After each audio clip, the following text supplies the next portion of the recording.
Misioni personazhe sot sjell një myje shumë të bukur.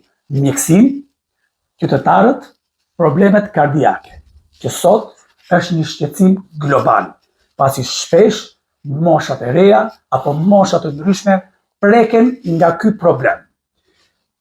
Doktoresha, faleminderit që ju jeni pjesë e emisionit Personazhe në Fokus për të qenë e lirshme për të diskutuar bashkë për të gjithë ata që shikojnë dhe ndjekin emisionin Personazhe në Fokus. Faleminderit edhe juve për kohën. Ju falenderoj që më keni zgjedhur mua të jem pjesë e emisionit tuaj.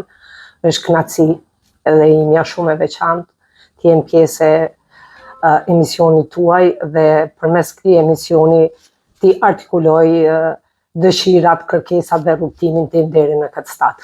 Dhe ne të falenderojmë në emrin e emisionit tonë dhe shpeshherë ti ke qenë pjesë e shumë intervistave të shkurtra që ke dhënë për problematikat kardiake që sot janë një shqetësim global, por para se të kalojmë te pyetjet një nga një, unë do të doja një parathënie të pjesës dhe jetës tënde, si shikoni Shqipërinë dhe Kosovën?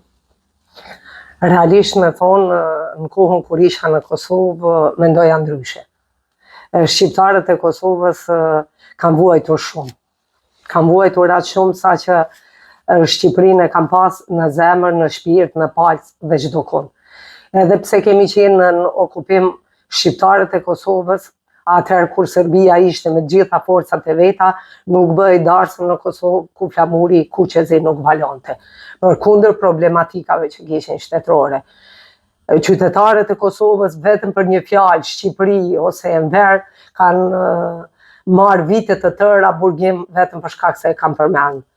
Kanë pas një dashuri të pakuptueshme, një dashuri shumë të madhe, një dashuri që është normale ta ketë dikush që është shqiptar. Unë këtu nuk e kam gjetur atë dashuri që e kanë kosovarët për juve. Ne jemi një. Nuk diskutohet, kombi është komb, jemi shqiptar, po ndoshta edhe vujtjet na kanë bë pak më ndryshe.